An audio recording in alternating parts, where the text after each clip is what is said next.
Okay, so I'm actually waiting for my Fast and Furious 6 review to actually save into HD definition. So, I don't normally see like review two films on the same day, so I thought, while I'm waiting, I'll review Star Trek Into Darkness, which I'm eagerly waiting for. um, yeah, it is really good film. Basically, it's Benedict Cumberbatch is the villain, as you can tell from the trailer, obviously. Yeah, he's the main villain of the film.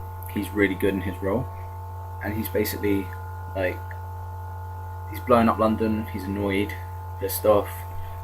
So yeah, naturally he decides, he'll retaliate. He blows up London, and the Enterprise crew are pulled into, they're pulled into stop him. Which it sounds really basic. It's not.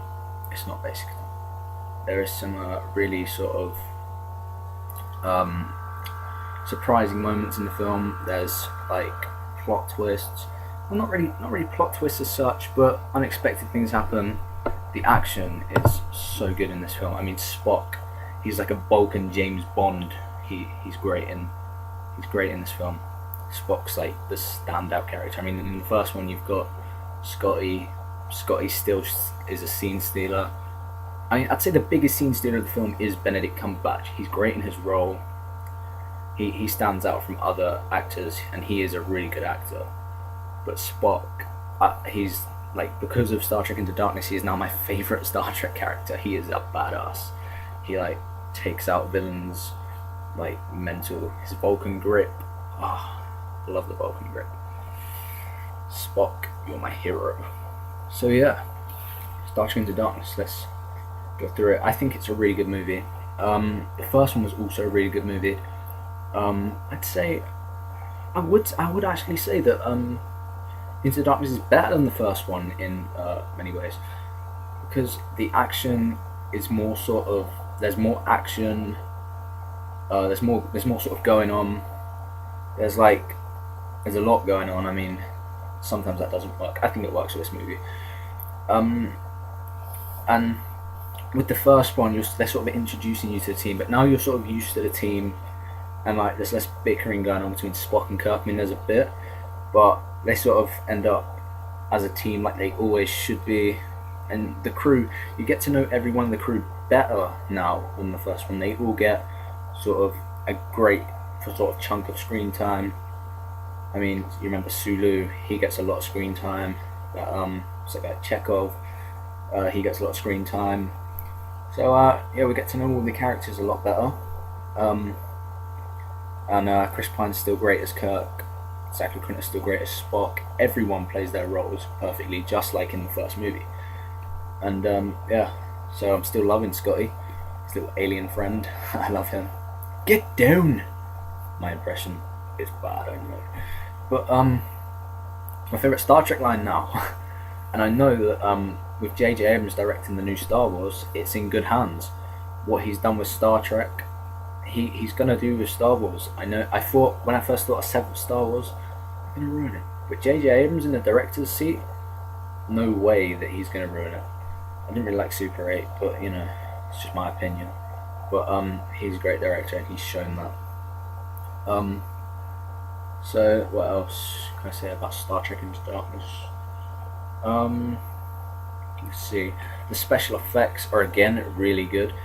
The Enterprise, beautiful, absolutely beautiful. You're almost upset when like it's in, because this isn't a spoiler. It's in danger from the trailer. Come on. So you're almost upset when it's in danger because of how beautiful it is. You don't want that to get destroyed. And some of the settings, the planet. I can't remember what that planet was called. The planet that's like we're first introduced to, it's beautiful. Like the special effects are just awesome. Like the sort of space effects are awesome. So yeah, there's some really good parts, and there's like, as I said, the action is great. There's a great fight scene between Cumberbatch and Spock. We get to see a lot more of Spock in this movie, a lot more action from Spock in this movie, which I'm really happy with, because Spock's a great character, and now he's got a lot of action, like for himself. That means we get to know him a bit better. In the first one, we didn't see him as much as I wanted to. mean, we had that future Spock, which was a bit distracting, but you know, I love the first one. I've reviewed it. You know that I love it. But no matter I love the first one, I'm actually surprised to say Into Darkness was better. Not like 100% greatly, you know, like brilliantly better. Like, but it's better, only sort of slightly.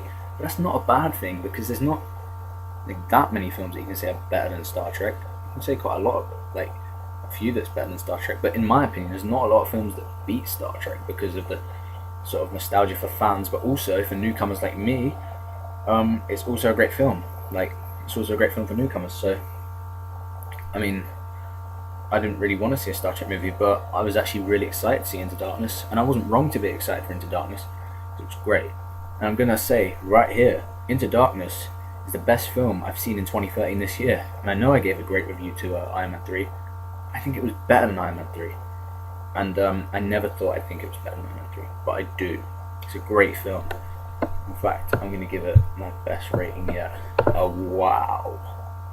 But also, as with all my other reviews, a thumbs up and 5 stars. That's right, I'm giving it 5 stars out of 5. I gave Iron Man 4, so you know, I'm giving it 5. Or 5. There you go. I'll give it 5. That's a better way to give it a 5-star rating, because it is, after all, a Star Trek movie. And I've been doing this all day. I've been quoting it all day, which is very, very nerdy. And seeing this before Fast and Furious, you would have thought I would have forgotten a lot about it.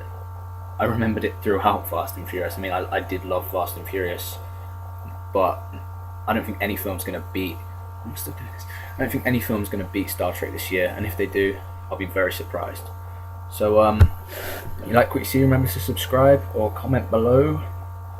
The next film I review will probably be The Hangover Part 3. You know, probably be a Hangover Part 3. I hope it'll be The Hangover Part 3. I should be seeing it next week or the week after. I'll be seeing it soon. So look out for my Hangover 3 movie review. And I hope you enjoyed my review. Thank you for watching, and goodbye.